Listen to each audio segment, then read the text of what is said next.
se definem os Objetivos de Desenvolvimento do Milênio, que retomam alguns dos principais compromissos das cúpulas dos anos 90. Vou lembrar para vocês, os objetivos são 8: a luta contra a pobreza e a fome, o ensino básico universal, a igualdade de gênero e a autonomia da mulher, a mortalidade infantil de crianças, a saúde materna, a AIDS e malária, tuberculose, meio ambiente e oitavo, a parceria para o desenvolvimento. Esses 8 objetivos têm, à sua vez, metas e indicadores bem quantitativos, bem definidos, e estabelecem um prazo, o 2015, para cumprir os objetivos do milênio. Como dizia no princípio, foram o maior consenso mundial no campo do desenvolvimento e foram adotados por praticamente todos os países do mundo. São também uma guia de mínimos, tem 8 objetivos que resumem todos os objetivos de desenvolvimento que existem. Realmente é diminuir e simplificar muito, mas tem pontos positivos. Eles estabelecem uma agenda medível através de relatórios do PNUD, relatórios nacionais, etc.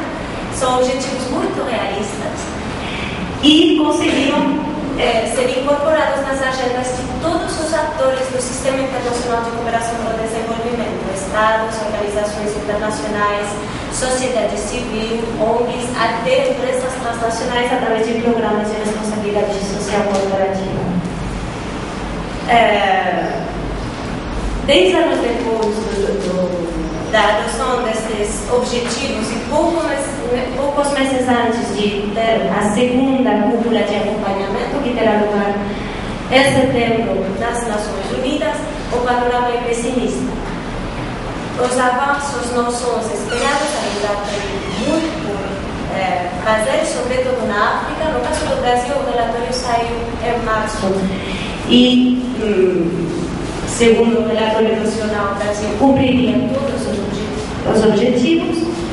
A crise, ademais, não vai ajudar, porque a ajuda vai diminuir, a ajuda dos doadores vai diminuir, e tem muito pouca melhoria no campo do comércio. Tem muitos estudos sobre as causas desse retraso no cumprimento dos objetivos do milênio, e esses atrasos vão levar ao centro das agendas questões de qualidade, eficácia, que vão ser adotadas na Declaração de Paris sobre a eficácia da ajuda no ano 2005.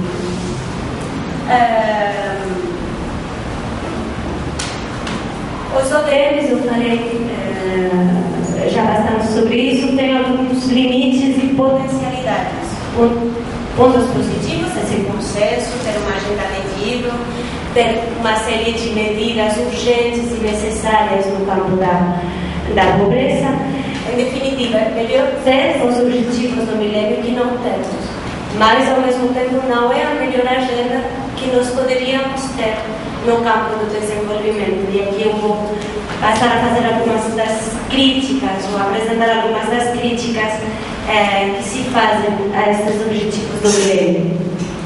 Em primeiro lugar, esses objetivos só recuperam compromissos que já estavam nas agendas, nessas cúpulas dos anos 90, não são novedosos e são muito mais limitados do que os compromissos anteriores, porque eles só tomam aspectos muito específicos das agendas anteriores, são os mínimos aceitáveis para todos. E nesse sentido também não são vinculantes, não é o mesmo ter uma agenda baseada nos ODMs que ter uma agenda baseada nos direitos humanos, por exemplo, nos direitos econômicos, sociais e culturais, nos 10 na última geração, incluindo o meio ambiente. Essa simplificação, em definitiva, também afasta os objetivos do paradigma de desenvolvimento humano sustentável, porque, na verdade, não tem em conta essa multidimensionalidade do desenvolvimento que seria precisa para poder começar a falar de processos de desenvolvimento. Ele se aproxima muito mais básicas do que do desenvolvimento humano. E, nesse sentido, também, os ODM não tem em conta, não tem um enfoque histórico, não falam de projetos de desenvolvimento, eles levam uma adopção à crítica de um modelo de desenvolvimento que não é questionado. E não atacam as causas desse subdesenvolvimento. Eles estão muito focalizados nas consequências. Falar das causas seria falar da lógica do sistema internacional, falar desse contexto que apresentei no princípio, da globalização, dos efeitos negativos, das lógicas, das regras do jogo, etc. Os objetivos do milênio só se focalizam, só se centram numa consequência que é a pobreza. Mas a pobreza, ela tem causas atrás que devem ser trabalhadas também. Essa centralidade da luta contra a pobreza, esquecendo os debates sobre modelos de desenvolvimento, tem consequências muito importantes no âmbito da cooperação e do desenvolvimento, por essa não mudança das regras do jogo que foram contestadas por muitos movimentos sociais. Além disso, eu vou me centrar mais no primeiro objetivo, que é o objetivo principal das agendas, que é a luta contra a pobreza. A definição que os ODMs fazem da pobreza é uma definição muito restrita, muito limitada. As definições da pobreza são muito amplas, têm muitos tipos de definições, podem ser quantitativas, mas também podem incluir outros aspectos. No âmbito da medição, os ODMs utilizam a linha da pobreza. Eles medem a pobreza em função da população que mora com menos de $1 por dia. Essa medição bem quantitativa deixa fora o que é a visibilidade dos pobres, a participação política, o incremento das capacidades e das opções das pessoas, a exclusão, todos esses processos sociais que levam a situações de pobreza que são muito diferentes também em função dos contextos culturais, políticos e sociais das diferentes sociedades do mundo. Por exemplo, tem muita diferença entre ter em conta a carência de recursos, carência de participação política, carência de relações sociais que são muito importantes em determinadas sociedades, etc. Essa centralidade da luta contra a pobreza, ademais, faz com que todas as agendas se centrem na parte mais fraca do problema, na parte mais débil do problema. Porque lutar contra a pobreza não lutar contra a riqueza extrema. Essa seria a pergunta a qual quase terminaria a fala.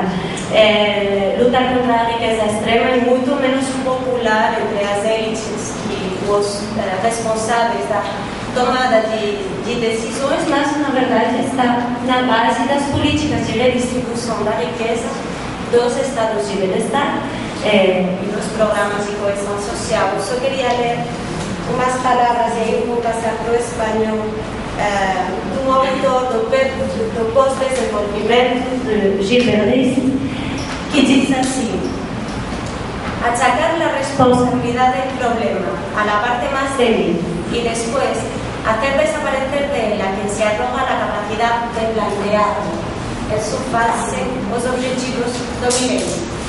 Este juego de manos discursivo permite crear, al omitir las relaciones sociales, una realidad nueva, aparentemente objetiva, que en esta oportunidad es la pobreza. A partir de ahí se puede hablar de ella, cuantificarla, atacarla e incluso erradicarla. Estos programas llevan a suponer que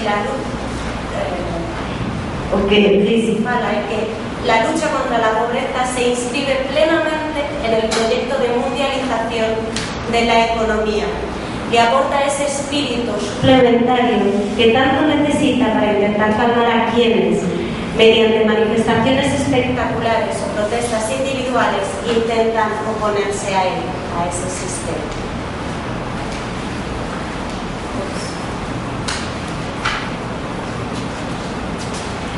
Nesse sentido, portanto, os ODMs não só não contestam as regras do jogo, não só não falam de modelos de desenvolvimento, mas também, e sobretudo, são funcionais aos sistemas, são necessários para que o sistema continue sem mudar demais.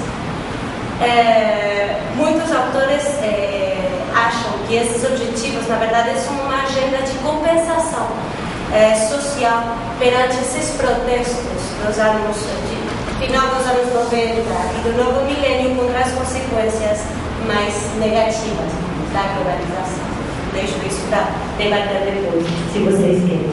Os ODMs têm outras críticas, quantitativos, não incorporam questões políticas, de direitos humanos, fazem receituários universais sem ter em conta as diferenças culturais, e levam a adotar políticas muito centradas, muito baseadas nos recursos e não nas mudanças de valores, nas demandas de justiça social. Eu vou deixar a falar aqui para não tomar muito mais tempo, podemos perturbar alguns dos temas aqui para o debate. Só queria dar uns 2 dados, se fosse, para deixar depois passar a palavra ao Bruno. Segundo o Relatório Nacional de Acompanhamento dos ODMs do Brasil, a meta da luta contra a pobreza está atingida. Os números que dão são muito espetaculares. Por exemplo, no ano 1990, o 25% da população no Brasil morava com menos de $1 por dia. No ano 2008, são só 4,8%. A diminuição é muito importante. Realmente, esta medição responde à realidade no Brasil. Só direi que essa diminuição da porcentagem também esconde que 45 milhões de pessoas mais são pobres hoje do que 20 anos atrás. A desigualdade, que é medida pela porcentagem de renda nacional do 20% mais pobre, só passou de 2,2% da renda em 1990 a 3,1% em 2008. A desigualdade continua sendo muito forte, mesmo se no Brasil muitos poucos moram com menos de $1. As políticas do Brasil enquanto os objetivos do milênio, as políticas que ele fez para cumprir esses objetivos são um exemplo nas suas relações de cooperação sul-sul. E esse vai ser o tema que o Bruno vai falar. Muito obrigada.